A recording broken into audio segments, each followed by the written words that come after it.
Welcome to Fish on Fridays. I'm Al McCauley, and today I want to talk to you about something that my wife and I were able to experience together with a bunch of other pilgrims recently when we traveled to Israel. I mean, what an incredible pilgrimage it was. What an incredible journey to be able to walk in the footsteps of Jesus.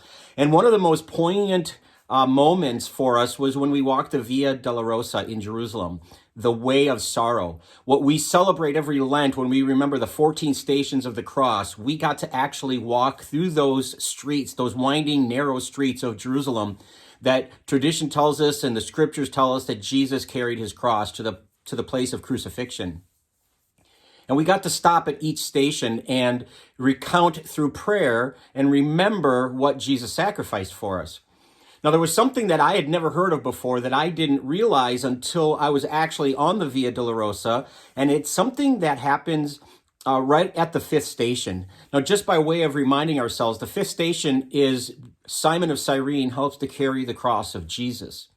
Now, what's interesting about that station is it's not listed anywhere in any of the Gospels that Jesus fell.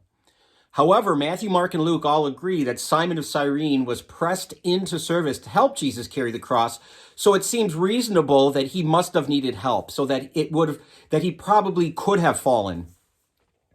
We also know that another place in Scripture in the Old Testament, specifically in Isaiah 59, chapter 59, verse 14, he prophesies Jesus' falling when he writes, "Truth stumbles through the streets." And so a lot of scripture scholars will point to that phrase from Isaiah and say, well, this is obviously a reference to what happened to Jesus on his way to crucifixion as he carried his cross. But it's, if you think about it just logically, you're carrying a cross, about 100-pound beam on your back after being scourged, the crown of thorns, the whipping, the beat, everything that he had to endure. It only makes sense that he would have fallen at some point. And it's at this point of the Via Dolorosa, the fifth station, where there's something on the wall that I'd never seen before. And it's a handprint. And it looks almost as like the rock has been worn away. And legend and tradition tells us that this is the point where Jesus leaned against the wall to brace himself as he fell, with the cross, the weight of the cross on his back. That he put his arm out against the wall to support himself. And this is when Simon was pressed into service. Now, this makes sense. Again, it's a crowded street. It's very narrow. If you're going to fall, you're going to reach out to the thing that's closest to you. And in this case, it would have been this wall. But what's fascinating about this is the tour guide was telling us that this handprint, for generations, long before my wife and I were able to be there and put our hands into that little spot, generations of pilgrims did this before us for hundreds of years, quite literally.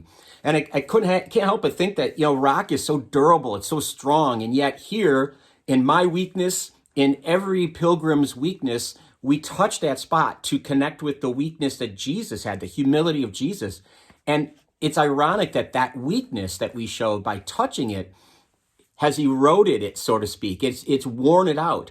And so not even rock is able to withstand the humility, if you will, of Jesus and the subsequent pilgrims who have touched that and remembered and reflected on Jesus' sacrifice there. Another thing that I think is pretty interesting is a week before he died, Jesus is triumphant in his entrance into Jerusalem, and people wave palm branches. We remember this on Palm Sunday every year. And then a few days later, of course, he's being led to his place of crucifixion. And one of the lasting testimonies to this suffering, to this way of the cross that we have, is Jesus's palm print on the wall. And so while one palm branch welcomed Jesus triumphantly, his palm branch reminds us the humility and the weakness that he showed, that he modeled on his way to crucifixion. And if you look at this even further, I think to myself, who have been the Simon of Cyrenes in my life? Who have been those people who have supported me in my suffering, in my weakness, in my trials?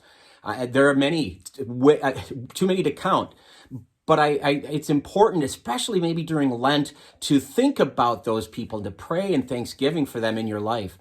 And hopefully, the model that they gave us will be a model for us to be a Simon of Cyrene to somebody else. Who in my life needs my support right now? Who needs my help carrying their cross? Can I be a Simon of Cyrene, somebody else? Who am I called to be that for? And that requires us to be to both pay attention to those people and to be intentional about our help for them, to support them. As I tape this episode, I'm aware that this is episode number 200 of Fish on Fridays. And talk about Simon of Cyrenes. Just to get this episode, this podcast, web series, I didn't know what to call it at first. It's a weekly web series. Just to get this up and running and to have it consistently go week after week for 200 episodes, which I never would have predicted when I started this. How many Simon of Cyrenes have helped to have this become a reality and to keep it consistently going. I can't help but think of my wife, Katie, who has supported this endeavor, who gives me the time to convert our basement into a little bit of a studio of sorts. Emily Shimoleski, the producer of Fish on Fridays, who has been there every step of the way, who puts the graphics up and the text. It's just wonderful and gives me great ideas for episodes. Just a wonderful, wonderful friend and an excellent producer of this web series. I think of Augie Haas, a former student of mine who's a professional musician. Every time you tune in a Fish on Fridays and you hear that theme song, Ode to Joy, that's Augie Haas and his band that did that arrangement. And I play it sometimes just to play it because I love it so much. But what a talent. I can't encourage you enough to check him out and his website because he just does magnificent work. Just a wonderful musician and a great, great friend. And I think of a former colleague of mine, Andy Bernier, who made the logo for Fish on Friday that we've used all these years. You know, the one that you see in the screen and at the beginning of each episode. Andy Bernier, a wonderfully talented graphic artist. So a lot of Simon of Cyrenes in my life, just in terms of Fish on Fridays, and I'm grateful for all of them. And again, I would challenge you and ask you to take to prayer, who are those people who have been Simon of Cyrene for you, and to whom can you be a Simon? So with that, I'm going to sign off with this 200th episode by saying, as I always do, thank you for tuning in every Friday for Fish on Friday. You have all been Simon of Cyrenes by watching every week. And we're very grateful for that. But again, follow us on Facebook. We would love it if you would subscribe to our YouTube channel. Until next time for episode 201, be good to each other and God bless.